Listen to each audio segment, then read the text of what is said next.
महाराष्ट्र में बाल विवाह रोकने के लिए अब सख्त कदम उठाए जा रहे हैं। राज्य बाल हक संरक्षण आयोग ने शादी के कार्ड पर दूल्हा दुल्हन की जन्मतिथि छापना अनिवार्य करने का फैसला लिया है। चंद्रपुर में सिर्फ 4 महीने में 19 बाल विवाह रोके जाने से मामला गंभीर माना जा रहा है। महाराष्ट्र राज्य बाल हक संरक्षण आयोग ने बढ़ते बाल विवाह मामलों को रोकने के लिए बड़ा फैसला लिया है। अब राज्य में शादी के निमंत्रण पत्रों पर दूल्हा और दुल्हन की जन्मतिथि छापना अनिवार्य किया जाएगा। आयोग का मानना है कि इससे बाल विवाह पर प्रभावी नियंत्रण लगाया जा सकेगा। चंद्रपुर जिले में पिछले 4 महीनों में 19 बाल विवाह रोके गए हैं, जिनमें से 6 मामलों में पुलिस शिकायत दर्ज भी की गई है। जिला महिला एवं बाल विकास अधिकारी मीनाक्षी भस्म ने बताया कि बाल विवाह मामलों में मंडप संचालक, कैटरर्स और बैंड टीम पर भी कार्रवाई की जाएगी। आदेश लागू होने के बाद जन जागृति अभियान चलाया जाएगा।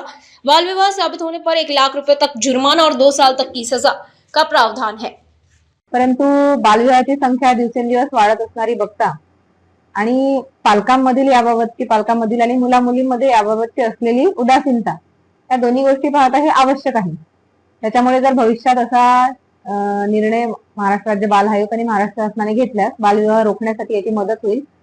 विशेषतः बालविवाह आहे हे माहीत नसताना त्या ठिकाणी असणारे जे बँड पार्टी पथक असेल, कॅटरर्स, लॉन किंवा लग्न मंडप कार्यालय या सर्वांवरची कार्यवाही आपल्याला करावी लागते। जर बालविवाह झाला तर सर्वांवर गुन्हे दाखल होतात, तर ते यापासून वाचतील आणि लोक आधीच अवेअर होतील की नाही आता जन्मतारीख छापायची आहे म्हटल्यानंतर कोणीही असे ऑथेंटिक पद्धतीने बालविवाह करणार नाही। बऱ्याच प्रमाणात आळा बसण्याला याची मदत होईल।